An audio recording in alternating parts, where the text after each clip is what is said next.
سیاستوالانو او د دفاعي چارو پوهانو په خیبر پښتونخوا په ځانګړې توګه په ملکنډ ډیویژن قبایلي سیمو او جنوبي اضلاع کې د ناامنۍ پر پیښو اندېښنه ښودلې. دا په داسې حال کې ده چې په کوزدیر کې د اګست پر 6 وسلوالو په یو برید کې د خیبر پښتونخوا اسمبلی غړی ملک لیاقت علي خان سخت جوبل کړ، خو د هغه د ورور محمد عالم او وراره محمد یاسر په ګډون 4 کسان په دغه برید کې وژل شول. تر دې پیښې 2 ورځې وروسته د سوات د مټې په شور او سردان غرونو کې د مشکوکو وسلوالو ضد په عملیاتو کې د ډي اس پي پیر سید په ګډون 4 پولیسان ټپي شول. ځایي خلکو د اګست پر 8 مشال ډیو ته ویل چې وسلوالو د پیر سید په ګډون 4 پولیسان په جوبل حالت کې برمته کړي وو چې وروسته یې یوې ځایي جرګې ته وسپارل. د دې ترڅنګ هلته په شمالي وزیرستان کې د جولای له 18 راهیسې د هدفي وژنو ضد پرلط دوام لري. احتجاجي ناسته د جولای پر 14 په میرلي کې په یو هدفي برید کې د جمعیت العلماء اسلام وفي ځایي مشر قاري سمیع الدین او منتخب کونسلر قاري نعمان تر وژنې وروسته پیل شوه. په شمالي وزیرستان کې سږ کال شاوخوا 18 هدفي بریدونه شوي دي. دغه راز پاکستاني د نیوز ورځپاڼه لیکي چې د صوبې په جنوبي ضلعو کرک بنو لکي مروت ټانک او ډیر اسماعیل خان کې هم په پولیسو بریدونه زیات شوي دي.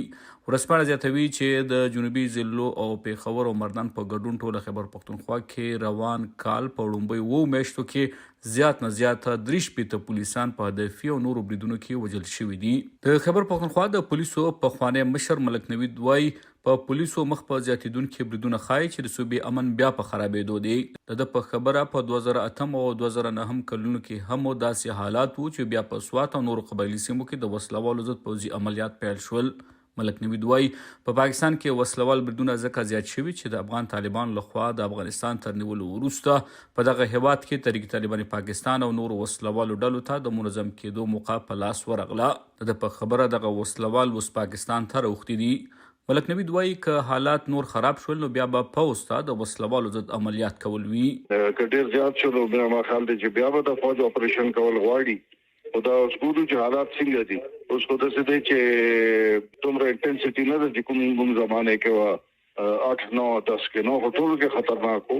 راځي چې کله یې ملک نوید په 11 اګست مشال ډیو ته ویل که څه هم د وسلوالې ډلې تحریک طالبان پاکستان له پاکستاني ریاست سره د صلح خبرې روانې دي او د بریدونو ذمہواري پر غاړه نه اخلي، خو د په خبره په صلح خبرو کې د خپل اهمیت زیاتولو لپاره همدغه ډله د وسلوال بریدونه کوي.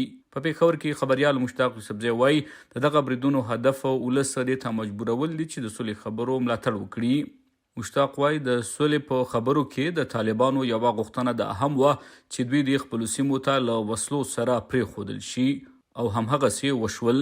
نوموړی وایي معلومه نه ده چې دغه کار د حکومت په خوښه وشو او که نه، خو د په خبره له کله نه چې افغان طالبانو افغانستان نیولې نو له دغه هیواده یو شمېر پاکستاني طالبان سوات، وزیرستان او د خیبر پښتونخوا نورو یو شمېر سیمو ته تللي دي. دا وایي دا وخت په سوات کې تر 400 پورې د تحریک طالبان پاکستان وسلوال دي. مشتاق د اګست په 11 مشال ډیو ته ویل چې د تحریک طالبان پاکستان لخوا بریدونه د دې ډلې په ګټه نه دي. د په خبره ځکه چې له دې سره په اولس کې د طالبانو ضد نفرت سیوا کیږي. نوموړی وایي د وسلوالو پر ضد پوځي عملیاتو هم تر اوسه ګټه نه ده ورکړې.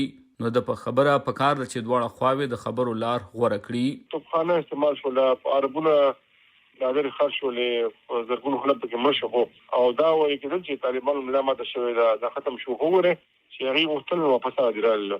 زما په خیال باندې ملیټري خو د دې مخنیوي ګران دی.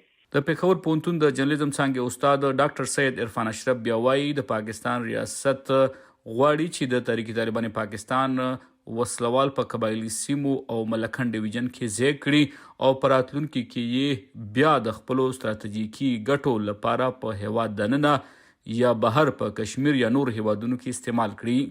البته نوموړي په 11 اګست مشال ډیو ته ویل چې تحریک طالبان پاکستان غواړي چې دوی ته دې ځینې سیمې وسپارل شي چې دا رنګ دوی پکې د خپلې خوښې نظام نافذ کړي. پاکستان غواړي چې دوی د پورم نه دلته راشي، په فاټا کې زمشوده فاټا کې ځای ورته ورکړي او بیا چې پاکستان کله استعمالون غواړي هغه کا کراس د بورډري په افغانستان کې کا هغه په کشمیر کې، نو دوی غواړي چې دا د پاکستان د سټیټ یو ریزرو آرمي یا د ریزرو فورس په تور باندې دوی سره کار کوي.